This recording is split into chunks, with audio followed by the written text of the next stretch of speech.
안녕하세요. 여러분, 반갑습니다. 오늘도 저번 시간에 이어서 주식 재무제표의 7부 시간을 갖도록 하겠습니다. 해서 EPS와 EPS 증가율을 공부해보도록 할까요?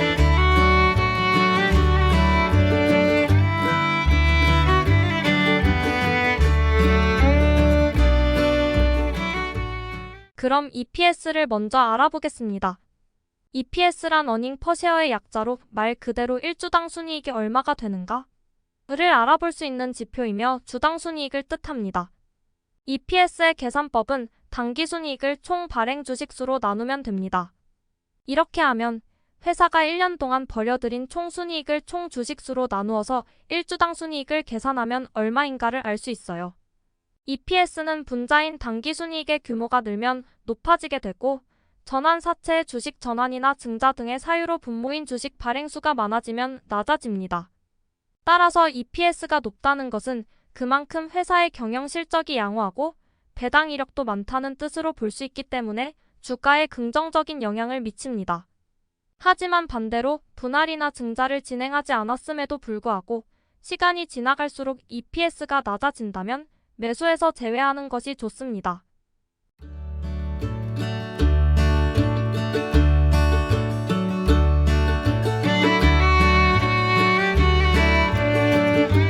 그럼 이번에는 EPS 증가율에 대해 알아볼까요? EPS 증가율은 한 주당 순이익인 EPS가 과거에 비해서 얼마나 증가했는지를 보여주는 형태로 사용이 가능한데 이것으로 이 기업의 가치 평가와 예측을 하는 데 도움을 줄 수도 있고 주변의 동종 산업과 비교해서 얼마나 성장하고 발전했는지를 판단할 수 있습니다. EPS 증가율의 계산법은 현재의 EPS에서 과거의 EPS를 뺀 증가맥 수치에서 과거의 EPS를 나눠 곱하기 100을 하면 됩니다. 따라서 높은 EPS 증가율은 투자자들에게 기업이 수익성을 향상하고 있다는 것으로 보여 미래 성장 가능성이 높다는 신호를 줍니다. 반면 EPS 증가율이 낮거나 음수인 경우에는 기업의 경영 상태가 좋지 않거나 불안정하다고 판단될 수 있습니다. 그렇다면 여기서 문제 하나 풀어볼까요?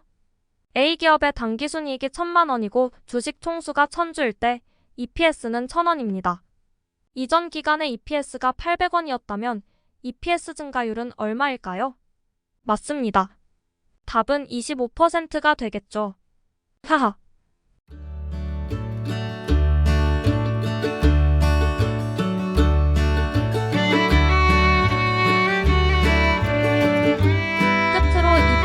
증가율은 중요한 지표이므로 연관성을 짚어보도록 하겠습니다.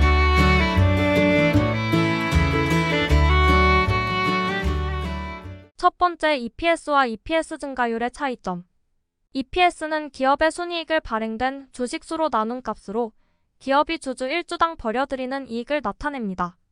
EPS 증가율은 EPS가 전년 대비 얼마나 성장했는지를 나타내는 비율이며 이는 기업의 수익성뿐만 아니라 주주에게 얼마나 많은 가치를 창출했는지를 보여줍니다. 두 번째, 주가 수익 비율 P/E 레이시오가 EPS 증가율의 상관관계. P/E 비율은 주가를 주당 순이익 EPS로 나눈 값으로 기업이 얼마나 고평가 또는 저평가되어 있는지를 나타냅니다. 따라서 EPS 증가율이 높다면 높은 P/E 비율도 정당화될 수도 있지만 반대로 EPS 증가율이 낮은데 P/E 비율이 높다면 이는 과대평가된 주식이 될 수 있습니다. 세 번째, PEG 비율을 통한 평가.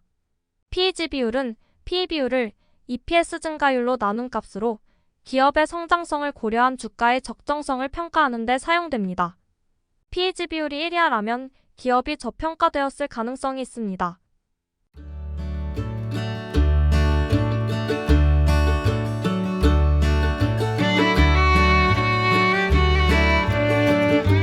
그럼 이것으로 오늘의 강의를 마치도록 하겠습니다. 내일도 네이클로버